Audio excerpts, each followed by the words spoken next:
Welcome to another episode of Chatting with Staxx.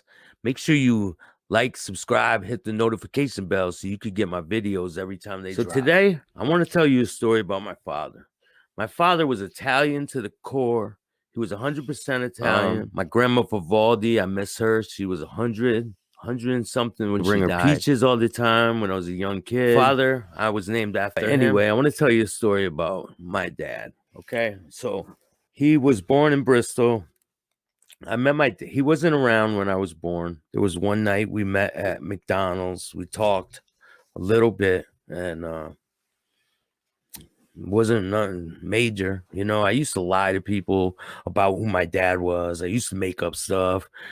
I used to say he was off at business and all this other stuff, you know. You know how I'm sure other people have done it.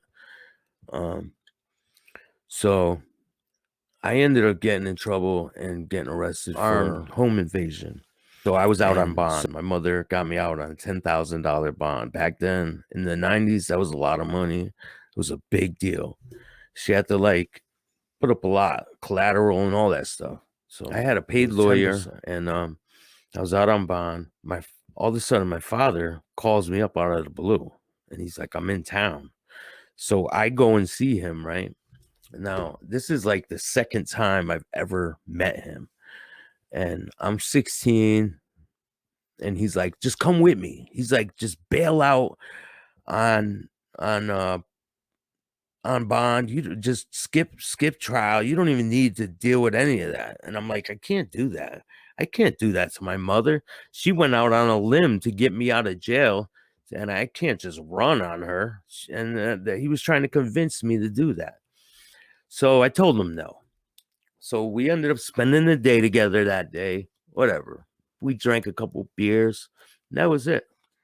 So fast forward. I'm in and out of prison, you know. I think about him once in a while, you know.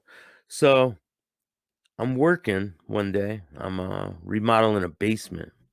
My phone rings, and it's him out of the blue. I'm just like, wow, like, how did you get my number? Like, I don't remember how, but he just called me out of the blue. So I was very angry at that time for him leaving and all that. You know, I had that resentment build up, and but we had a good conversation about it, and I got to tell him how I felt. He apologized to me. You know, we had a very good, really good reunion. So, but at this point, he lived in Illinois, Iowa. What he did is he had a sailboat. He would sail on the sailboat all the way down the Mississippi River until he get to Louisiana and the Gulf of Mexico. And then he would sail the boat to Sarasota, Florida. He would sell the boat there and then get a bus, Greyhound, back up to Illinois and then do the same thing again. And he had a dog with him. So he would pretend that he was blind, because back then it wasn't nothing about service animals. They didn't have that back then. So back then he would pretend he was blind to get the dog on the bus. Months and months. And it's great. You know, we're building a relationship back. We're finally connected. I thought it was great. I thought everything, you know, everything's falling into place. Was planning on going out there. All of a sudden, he would call me every single day. Every single day, I would get a call at night. Whether he was drunk or sober, I would get a call regardless. All of a sudden, around April 10th, nothing. No phone call, no nothing. He just disappears. And I'm like, a couple days is one thing, but then it was constant. We were getting calls every day, me and my mother. He was calling people. I didn't think he would just bail on me like that. You know, his birthday passed. And he turned 50 in March of 2008. In April 10th, he went missing. So what happened was my mother calls me and tells me my father was found dead in the Mississippi River. They found his body 40 days later after he went missing, and he would make a camp on the side of the river, campsite. But he had his sailboat on the side of the river. So he packed up his campsite. He was getting everything together so that we could finally get together and meet eventually. But he couldn't do it on the river. So this was around April. So the water is freezing. Like, it's still cold. Even from up north, the water runs down and it's cold. So what happened was he packed all his whole life into that boat. It was a 40-foot sailboat. He was driving it up the Mississippi River. He got to the spot around a little past Rock Island, Illinois, and hit a log jam, a bunch of logs that were in the water, punctured a hole in his boat. His boat started taking on water. His bilge pump wasn't working. So he called his friend. He called his friend Jamie and said, "My boat is taking on water. Don't call the lifeguard because I already have 2 DUIs. I don't want to get arrested again." So he didn't call the boat guard. Sank, and my father caught hypothermia and drowned. And they found his body 40 days later. They found his body on my birthday. I'm very thankful that they did find his body because it gave me closure to the whole situation.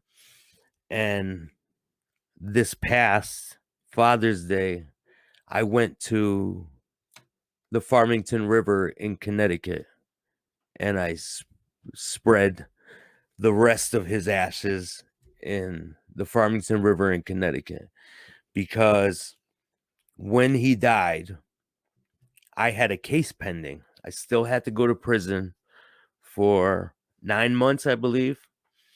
So my goal was to do the 9 months, get out, and then go to where he lived and have a funeral for him. And that's what I did. I did my 9 months. I got out of jail. I bought an Amtrak ticket. My cousin went with me. We went to Chicago. I went to Illinois. I had a nice ceremony for him. We had a funeral, and I spread half of his ashes in the Mississippi River, and I stayed out there for a month. I got to know his friends. We had a great time there. I wish that I would have did it sober, but I was drinking back then, and things happen for a reason the way they happen. But I'm very thankful to the officer that called me and the one that dealt with me. He was a real gentleman. They were very respectful, and I'm just very thankful that they found his body and I got closure on that end. And anybody that's been through the same situation, you can make it through situations like that without having to go back to drugs or have to go back on the street and do crazy stuff. Like, you don't have to let things like that control your life. People go through things like that and they don't have to run to alcohol or drugs. People go through things and they can be sober and deal with it. And that's what I'm trying to do today. So I just wanted to tell you the story about my father. They called him River Bill Pasquarelli. I hope you enjoyed the story about my father. This past Father's Day, I released the rest of his ashes in Farmington River so he can be where he loved to be. Chatting with Staxx. Later.